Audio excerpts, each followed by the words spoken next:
When I set AMP, ANKR, and Algorand as the AAA buy and hold play for 2022, I was not expecting the state of New York to get on board. But then, well, it happened. Welcome to Unusual Due Diligence. I'm your host, Poseidon, God of the Sea. In today's fresh episode, we talk briefly about regulation, specifically the state of New York, located in the United States, and regulation of three of the channel favorites. That is, AMP, ANKR, and Algorand. It starts first by asking the question, what is a bit license? Wikipedia answers this as the following. The regulations define virtual currency and business activity as any one of the following types of activities.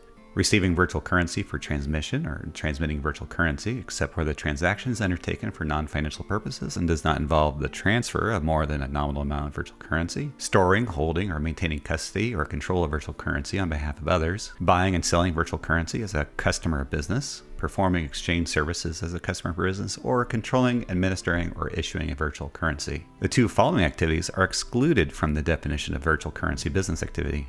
1. Development and dissemination of software in of itself.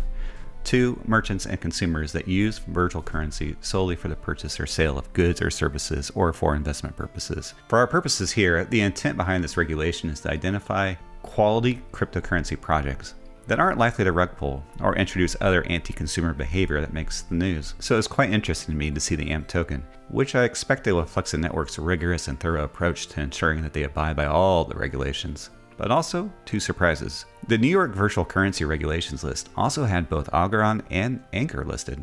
That was unexpected. Oh, and this ANKR listing, it is also not publicized, and I'm not seeing any discussions about ANKR's listing in any of the usual hotspots. So, congratulations to us both. We just found a little hidden Easter egg about the future, hidden beneath the sea. Speaking of hidden gems, beginning next week, I'll be releasing a special week-long campfire series called Campfire Stories 2022. The videos are in pre-production now and will be released one after the other all week long. It's perhaps one of my more unusual ideas. What if there were an audio read of some of the white papers I cover on this channel? Let's give it a chance. See you next week. Until then,